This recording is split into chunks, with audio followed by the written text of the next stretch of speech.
ये खबर KR मंगलम university द्वारा प्रस्तुत की गई है। नमस्कार दोस्तों, इस समय जब भारत में मॉनसून की बारिश हो रही है, तब दुनिया का एक बड़ा हिस्सा यानी पूरा पश्चिमी और मध्य यूरोप भीषण और जानलेवा हीट वेव की चपेट में है। फ्रांस के पिसोस में तापमान 44.3 डिग्री सेल्सियस तक पहुंच गया है। पेरिस में रिकॉर्ड टूट रहे हैं और ब्रिटेन ने अपने इतिहास का दूसरा रेड हीट अलर्ट जारी किया है। लोग गर्मी से बचने के लिए जलाशयों में कूद रहे हैं, जिससे दर्जनों मौतें हो चुकी हैं।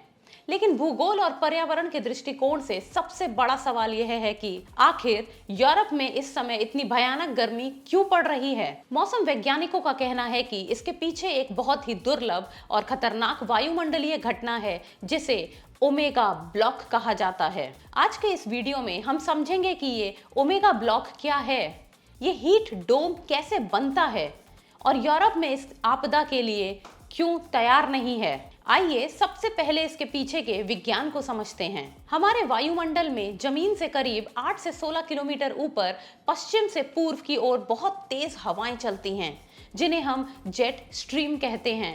सामान्य तौर पर ये जेट स्ट्रीम मौसम की प्रणालियों यानी कि वेदर सिस्टम्स को आगे बढ़ाती रहती हैं, जिससे मौसम बदलता रहता है। लेकिन कभी कभी यह जेट स्ट्रीम सीधे बहने के बजाय बहुत बड़ा मोड़ या लूप ले लेती हैं। जब यह लूप ग्रीक भाषा के अक्षर ओमेगा जैसा दिखने लगता है, तो इसे हम मौसम विज्ञान में ओमेगा ब्लॉक कहते हैं।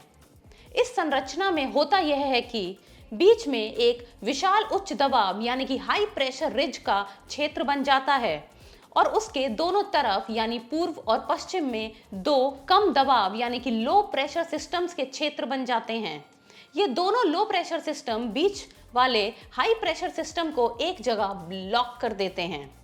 इसे आप एटमॉस्फेरिक ट्रैफिक जैम भी कह सकते हैं, जहां मौसम आगे बढ़ना बंद कर देता है।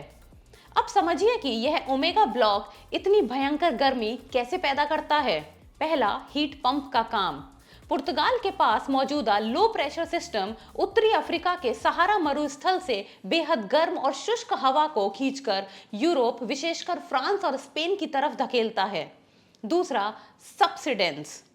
बीच में मौजूद हाई प्रेशर सिस्टम के कारण हवा ऊपर उठने के बजाय नीचे की तरफ बहती है। जब हवा नीचे आती है तो वायुमंडलीय दबाव बढ़ने के कारण वह कंप्रेस यानी कि सिकुड़ होती है।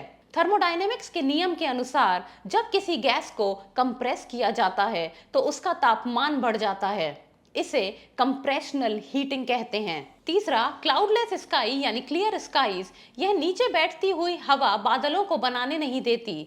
नतीजतन आसमान बिल्कुल साफ रहता है और गर्मियों के दिनों में सूरज लगातार 14 से 16 घंटे तक जमीन को तपाता रहता है।